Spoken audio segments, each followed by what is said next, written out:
Tahap 2 kasus dugaan korupsi SPPD fiktif Tanimbar, mantan sekda ditahan jaksa.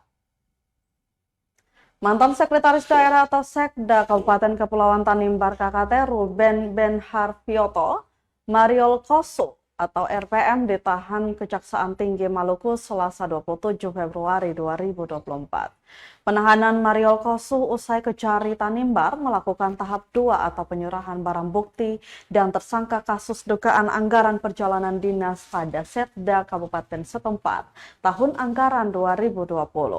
Selain RM, jaksa juga menahan tersangka lainnya yakni Petrus Masela alias PM. Jaksa penuntut umum Kejari Tanimbar Bambang Irawan kepada wartawan usai penahanan Selasa. Keduanya ditahan di rutan kelas 2A Ambon selama 20 hari. Selanjutnya tim penuntut umum akan menyusun berkas dakwaan untuk kemudian diserahkan ke pengadilan. Sementara terkait kerugian negara disebutkan sebesar 1,92 miliar. Pantauan tribunambon.com di Kejaksaan Tinggi Maluku, kedua tersangka awalnya datang sekitar pukul 9.30 waktu Indonesia Timur. Kemudian sekitar pukul 1:30, kedua tersangka keluar dari Kejati Maluku dikawal ketat oleh petugas keamanan Kejati. Keduanya mengenakan kemeja berwarna putih dilengkapi dengan rompi berwarna orange bertuliskan tahanan. Baik tersangka RPM maupun PM dikirim menuju mobil tahanan bernomor polisi DE 8478 AM.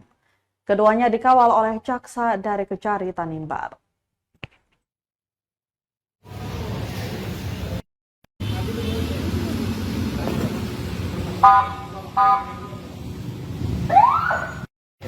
Pada hari ini, tanggal 27 Februari tahun 2024, dilakukan penyerahan tersangka dan barang bukti terkait dengan perkara tindak pidana korupsi penyalahgunaan anggaran kegiatan perjalanan dinas pada Sekretariat Daerah Kabupaten Kepulauan Tanimbar tahun anggaran 2020, di mana jaksa penyidik pada saat ini menyerahkan dua tersangka atas nama satu RBM dalam kapasitasnya selaku pengguna anggaran sekaligus selaku Sekretaris Daerah Kabupaten Kepulauan Tanimbar tahun anggaran 2020. Yang kedua adalah tersangka PM dalam kapasitasnya selaku bendahara pengeluaran pada Sekretariat Daerah Kabupaten Kepulauan Tanimbar tahun anggaran 2020.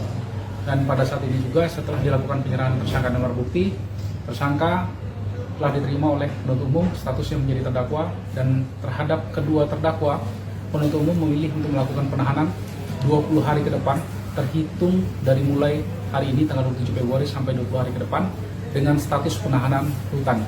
Untuk selanjutnya tim jaksa penuntut umum akan melimpahkan berkas perkara beserta surat dakwaan berikut tersangka ke